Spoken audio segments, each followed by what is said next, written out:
Bonjour le docteur. Vous avez une question pour nous? Oui, mon père a souvent des pertes de mémoire et nous, on croyait qu'il faisait de l'Alzheimer, sauf que son médecin a plutôt parlé de démence. J'aimerais connaître la différence entre les deux maladies, s'il vous plaît. Pour vous donner l'heure juste, Sylvie, on a fait appel à un expert du sujet. Il est professeur titulaire de médecine et psychiatrie à l'Université McGill, Dr. Gilles Poirier. Des pertes de mémoire quand on avance en âge, est-ce que c'est normal? C'est normal dans une certaine mesure. C'est ce qu'on veut entendre. C'est vrai que dans une certaine mesure, c'est normal, mais pour bien situer, quelqu'un, par exemple, qui souffre de maladie d'Alzheimer, ne va pas se demander où il a laissé ses clés ou son portefeuille. On a même un syndrome qu'on appelle le syndrome du portefeuille perdu. Mais il y en a beaucoup qui l'ont. Par contre, un Alzheimer ne saura pas à quoi sert une clé. Donc, oublier des choses, c'est normal. Mais merci de savoir à quoi ça sert. On voit qu'on est un C'est là la grande différence. On parle de la grande famille des démences. Quelle est la différence entre cette famille-là et l'Alzheimer?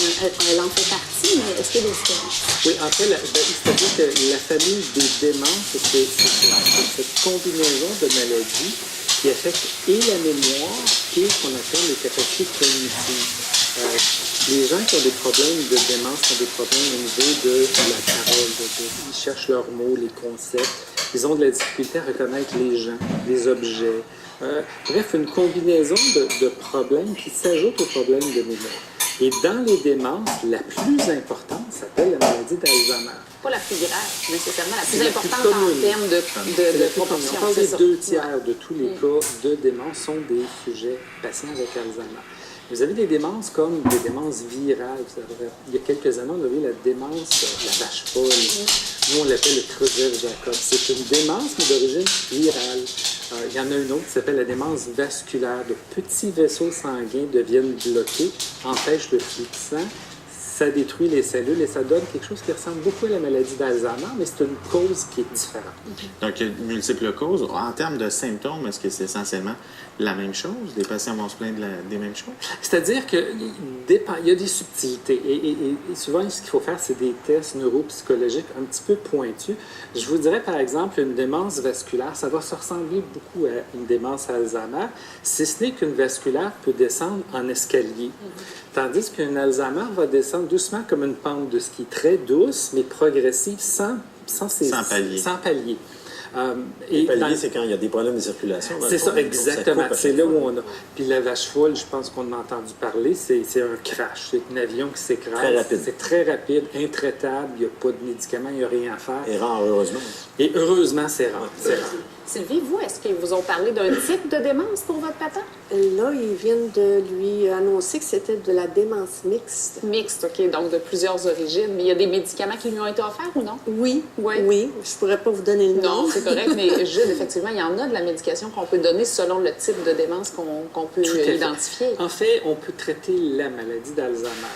Ce qu'on va faire, par exemple, avec les démences plus vasculaires, c'est traiter l'aspect des vaisseaux. Donc, on essaie d'éviter qu'il y ait d'autres petits blocages. On utilise des médicaments couramment utilisés pour éviter des accidents cérébrovasculaires, par exemple.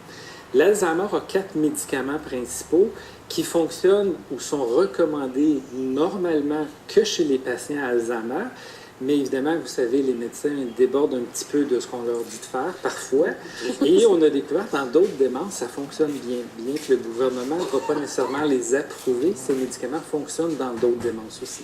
Donc, on a le choix et c'est le médecin qui nous guide dans tout ça. Tout à fait. Pour toutes les démences, est-ce qu'on a des conseils de prévention qui pourraient faire en sorte qu'on aurait moins de risques de les développer? On n'en a pas aujourd'hui. On travaille fort sur ça. Ce qu'on a découvert, par contre, que les gens vont nous trouver ennuyeux, l'exercice et l'alimentation de type méditerranéenne a été montré dans plusieurs études internationales comme ayant un effet bénéfique et reporterait l'arrivée de la maladie d'Alzheimer de quelques mois à possiblement jusqu'à 2 ans chez quelques individus. Est-ce que ça répond à votre question? Oui, merci. Jules, si on veut en dire plus, Jules Poirier, Serge Gauthier, la maladie d'Alzheimer, le guide, je pense que ça répond bien aux questions des gens comme Sylvie. Tout à fait. Ça couvre bien le sujet. Merci beaucoup, Jules. Merci. Au retour, on fait la différence entre tendons et ligaments et on va faire la différence aussi entre un verre d'eau et un verre d'eau.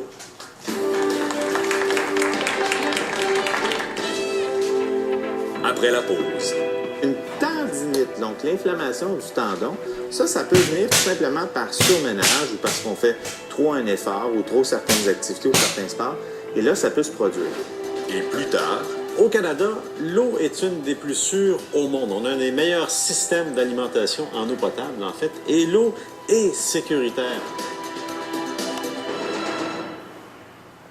comédien, musicien, animateur, le BOM de Belle et Bomme, Normand Brathwaite. On cuisine avec le chef du restaurant La Chronique, Marc Decamp. Et on reçoit la pétillante Josée Lavigard. Allez, Cap sur l'été, aujourd'hui 16h, à Radio-Canada.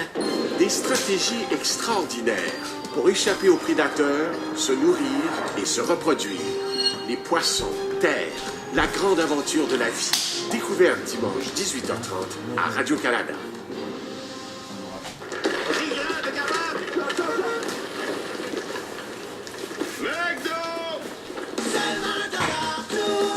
Avoir pour $1 est de retour. Rafraîchissez-vous avec une boisson gazeuse pour seulement $1 tout l'été. Des plantes qui nous rendent presque fous, fous d'appétit, fous d'admiration, fous d'amour. La botanique du désir à la semaine verte samedi et dimanche à la télé de Radio-Canada.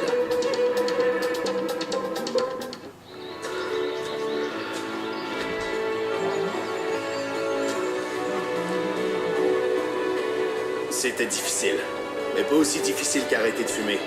Une de ses réalisations les plus extraordinaires. Avec l'aide de Nicorette, vous pouvez arrêter de fumer. Nicorette agit rapidement pour aider à soulager les envies de fumer et les symptômes de sevrage, qui s'atteignent au fil du temps jusqu'au moment où vous pouvez enfin arrêter pour de bon. Nicorette, faites quelque chose d'extraordinaire.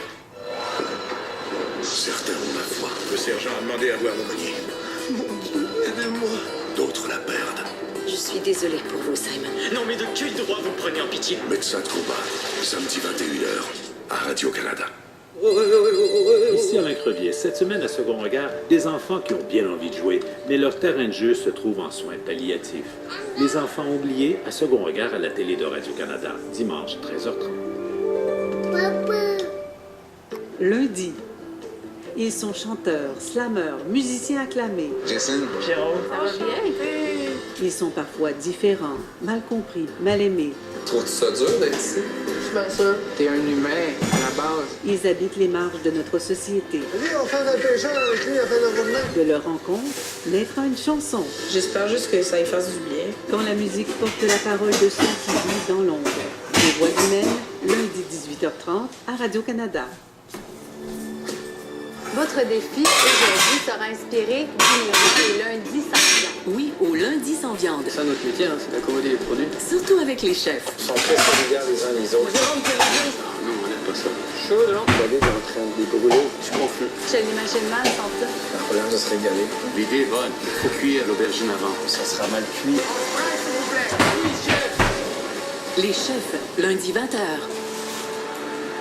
À Radio-Canada.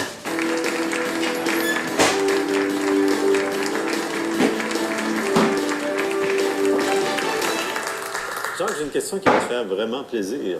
C'est une question de Bernard de Shawinigan, tu vas voir.